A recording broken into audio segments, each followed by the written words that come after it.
Wanita cantik ini bernama Sofia. Dia adalah seorang teknisi di perusahaan pembuatan robot laut Norwegia. Pagi itu, Sofia sedang sarapan di rumah pacarnya yang bernama Stian. Stian ini duda anak satu. Dia bekerja di perusahaan tambang minyak. Siangnya di kantor, Sofia dan rekan kerjanya yang bernama Arthur menguji coba robot baru buatan mereka. Sepulang kerja, Sofia mengajak Arthur berpesta di rumah Stian. Waktu sampai, terlihat sudah banyak orang yang datang. Salah satunya adalah sahabat sekaligus rekan kerja Stian bernama Roni. Keesokan harinya, saat sedang bekerja, Sofia dapat telepon dari atasannya. Atasan memberitahu kalau ada kilang minyak yang tiba-tiba runtuh ke dasar laut. Dia meminta Sofia segera memeriksa runtuhan kilang minyak itu menggunakan robot barunya. Sofia dan Arthur lalu bergegas pergi. Sebelum naik helikopter, manajer lapangan bernama William menyuruh Sofia menandatangani surat pernyataan untuk tak membocorkan rahasia perusahaan ke pihak manapun. Sesampainya di lokasi, setelah semua siap, Sofia langsung mengoperasikan robotnya. Di sisi lain, William bersama timnya juga ikut memantau.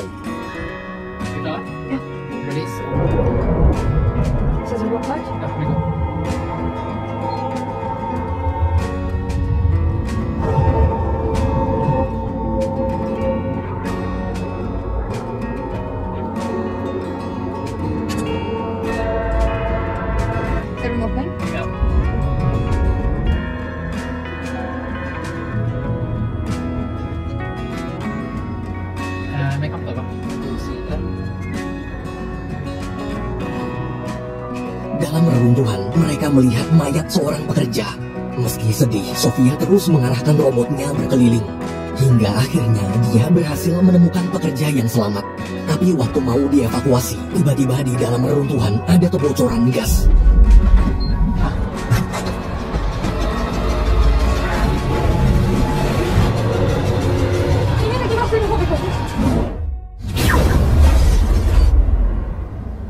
Akibat kejadian itu, 8 petugas tewas dan petugas lain luka ringan termasuk Sofia. Siangnya, Stian datang menjemput Sofia di rumah sakit. Karena masih sangat syok, Sofia pun meminta izin menginap di rumah Stian sementara waktu sampai psikologinya membaik.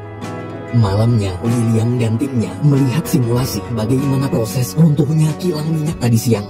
Berdasarkan perhitungan, kilang minyak runtuh hanya dalam waktu sekitar 2 menit. Mendengar penjelasan barusan, semua orang bingung kenapa kilang minyak sekokoh itu bisa roboh dengan cepat. Di sisi lain, saat Arthur melihat rekaman video robotnya, dia kaget ternyata ada lubang yang sangat besar di dasar laut.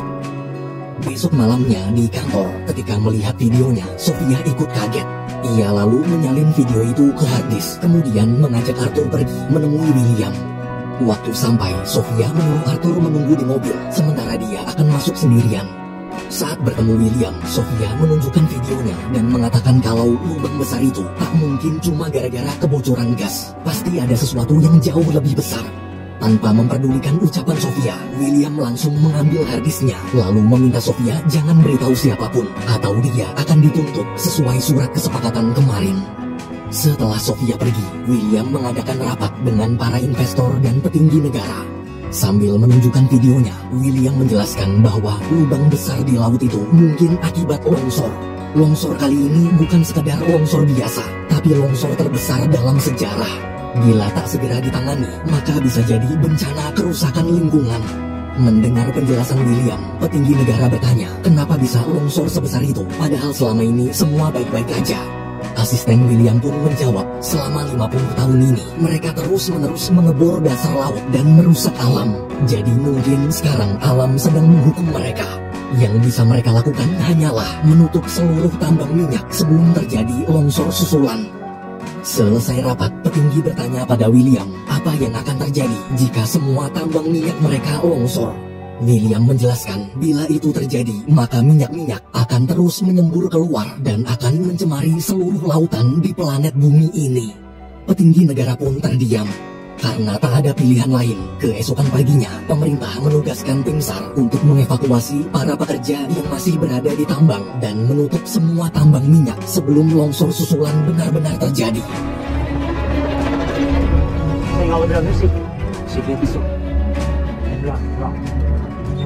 Starter kjøttet på stakfylla nå. Vi kanskje mye større. Sant, det kan vi få litt tid, men jeg skal inn. 这个。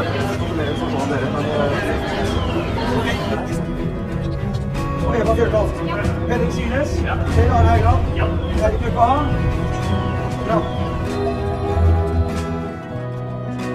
Di sisi lain, ketika sahabat Stian, yaitu Roni, sedang mengevakuasi para pekerja di kilang minyak, dia dapat telepon dari kantor pusat. Kantor pusat mengabarkan bahwa di lokasi Roni sekarang sistemnya mendadak error.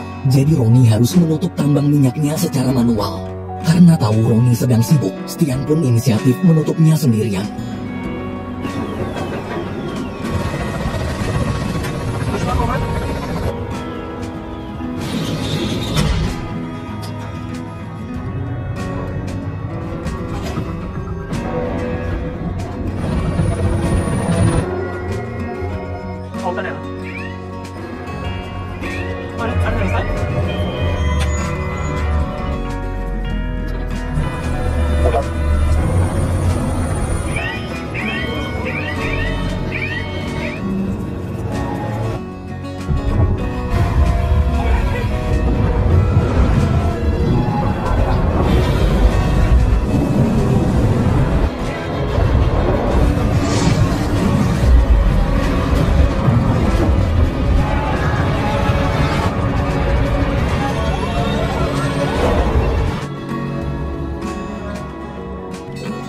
Stian terkubur reruntuhan. Di rumah, Sofia berusaha menghubungi kekasihnya itu berkali-kali tapi tak terjawab. Karena khawatir, Sofia bersama anak Stian pun pergi ke kantor William.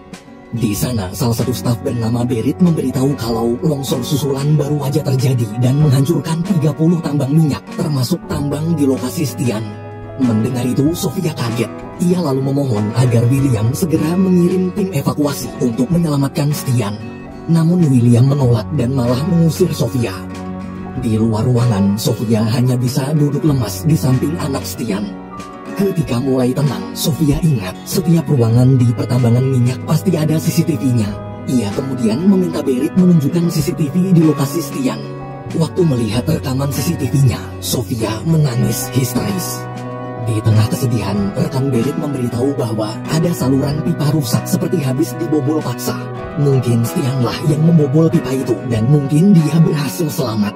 Karena merasa masih ada harapan, Sofia langsung menghubungi Arthur lalu meminta tolong membawakan robot laut sekarang juga.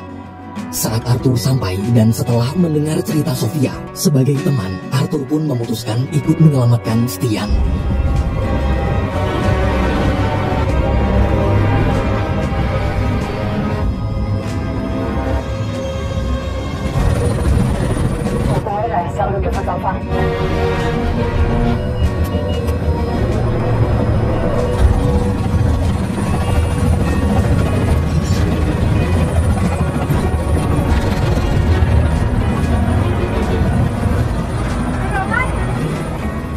Sesampainya di kilang minyak tempat Stian, Sofia dan Arthur bergegas menyiapkan robotnya. Setelah robot masuk ke air, mereka berdua mulai mencari keberadaan Stian menggunakan kamera pendeteksi suhu tubuh. Di tengah pencarian, Sofia melihat ada cahaya seukuran badan manusia di salah satu pipa. Karena yakin itu adalah Stian, mereka pun pergi memeriksa pipa tersebut. Di sisi lain, saat Roni kembali ke kantor, Berit menceritakan kalau Sofia baru aja pergi ke kilang minyak untuk mencari Stian. Mendengar cerita Berit, Roni merasa bersalah. Kenapa tadi dia meninggalkan sahabatnya? Roni pun memeluk anak Stian sambil terus minta maaf. Dalam ruang rapat, terlihat staf ahli sedang menjelaskan ke para investor dan petinggi negara. Akibat longsor susulan tadi, minyak bumi yang bocor sekarang telah mencemari lautan seluas 100 km. Jika dibiarkan terus, maka dalam waktu 24 jam, seluruh lautan Norwegia akan tercemar dan butuh waktu puluhan sampai ratusan tahun untuk memperbaiki pencemaran itu. William lalu menjelaskan agar pencemaran tak semakin meluas, jalan satu-satunya hanyalah dengan membakar tumpahan minyaknya sampai habis. Meski efek ledakannya bisa menghancurkan lingkungan juga, tapi tak separah jika minyak itu dibiarkan menyebar. Petinggi negara pun mendiskusikan keputusan ini dengan jajaran pemerintahan terlebih dahulu. Selesai menelpon dan mempertimbangkan semuanya, pemerintah memutuskan mengizinkan William membakar tumpahan minyaknya menggunakan pesawat militer. Di sisi lain, Sofia dan Arthur masih berusaha mencari keberadaan Stian. Setelah memeriksa pipa satu demi satu, akhirnya mereka menemukan Stian. Tapi Tapi ketika ingin menolongnya, mendadak pipa di tempat mereka goyang. Beruntung mereka masih sempat menyelamatkan Stian dan berhasil keluar dengan selamat. Di kantor, Berit memberitahu Ronnie kalau William akan membakar tumpahan minyak di laut. Mendengar itu, Ronnie buru-buru lari ke ruang pusat untuk menghentikannya. Namun tepat saat Ronnie sampai, sebelum sempat bicara, pesawat militer terlihat telah meluncurkan rudalnya. Sementara di kilang minyak, Sofia, Arthur, dan Stian yang melihat ledakannya langsung menghubungi William. Di telepon, Stian meminta William segera mengirimkan tim evakuasi. Tapi karena penyebaran api terlalu cepat, tim evakuasi mustahil sampai ke sana tepat waktu.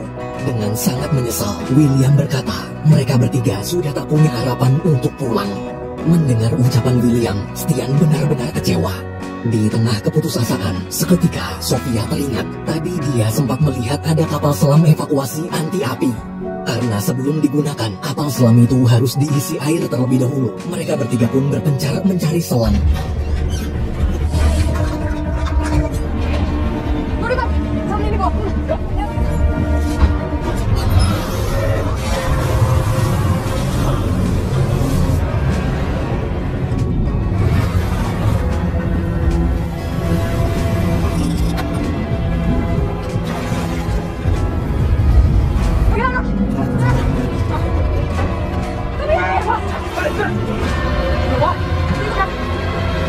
Setelah semua siap dan waktu Sofia menarik tuas untuk menurunkan kapal selamnya, sayangnya tuas itu tak berfungsi.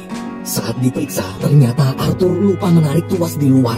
Stian di situ menjelaskan karena tuas dalam sudah terlanjur ditarik duluan, jadi rantai penahan di dalam sudah lepas. Jika Arthur keluar untuk menarik tuas luar, maka kapal selam akan langsung jatuh dan Arthur tak akan bisa masuk lagi. Mendengar penjelasan itu, karena tak punya banyak waktu, Arthur pun memutuskan mengorbankan diri.